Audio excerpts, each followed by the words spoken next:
So hi everyone, today we are going to solve this question which is called to sum and it's an easy question in Leetcode. So what we have given is we have given an array and a target value we have given, okay. So what we need to do here is we need to find the indices of the two integer. When we sum them up, we can get the target value. So as you can see, return indices of two numbers such that they add up to the target. So we need to return the indices of two number when we add, it will become the target value. So we can assume that each input would have exactly one solution. We need to assume that the solution exists and there is only one solution which exists. Okay. Now let's dive into the example. So as we can see here, so we have written the indices 0, 1. Why we have written the indices 0, 1? Because when we add the value of indices on 0 and 1, 2 plus 7, that is equal to the 9. So we return the indices 0, 1, right?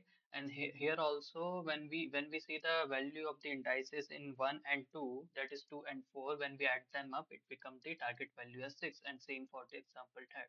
So I think the question is clear to us what we need to do exactly.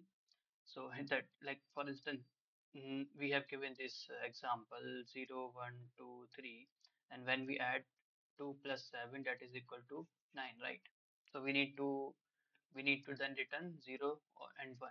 So how can we solve this question? So the brute force way of solving this question is easy. Like we can use two for loops, and we can store one value, and then we can check for other values by using the second nested loop, and add them up and check what is the target value they are giving. If the target value if the sum is matching with the target value, and then we can return those indices only. As you can see here, I have solved this question using a brute force method. So what we can do is, first I initialize the length of the array, then we are traversing the array with the nested loop, like for I in range 0 to n minus 1, because n minus 1, because we need to traverse it the second last value, because we can then do the comparison of the last value by for I plus 1, then and then if we are checking if nums I plus nums j equal to target, then then we are returning it, I returning the indices, or else the, this won't be the case, but for precaution only I have returned that. So let's run this. So as we can see, all the test cases has passed. Let's try to submit it. It will give us the TLE. Oh, accepted. But that's not a nice solution. That's not a nice solution. We can make it more efficient. Let's solve this question using a more efficient way, right? So we can use the dictionary data structure to store all the values with their indexes. So what we have done here, we initialize the dictionary and store all our values with its indexes as value and key as their values. Okay.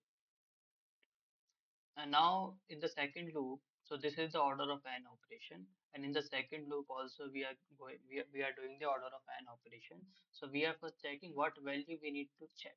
For instance, what we have done here, we have stored all our values with its indexes. So like 2, 0, 7, 1. So this is the dictionary which we have currently. So what is the target value which we need to make? 9, right? And now, so when we go to our first index, right, like 0, when we are in 0, we need to check if we have 7 in our dictionary or not, because 2 plus 7 is equal to 9, or 9 minus 2 equal to 7. So we need to add 7 in the 2, which make it to the target value. So we need to check if the seven value is in our dictionary or not. So we can check that like this. So value to check, if value to check in dictionary, that is in the dictionary, right? That this is in the dictionary 7, and the integer, the index which we are in should not be equal to the index of this. So we are in the zero index and it should not be the same value, right? Otherwise, for instance, in this case, in the second case, if we are in zero and we and 6 minus 3 equal to 3, and again again in the same, if we don't use this condition, right, it will pick up the 3 plus 3 equal to 6, and it will return as the 0 comma 0 index, which is wrong. So that's why we need to do this thing. I should not, the indexes should be different, and when the condition is match, then we can return the indexes like this, and this is for the precautionary return 0. So let's run this. Uh,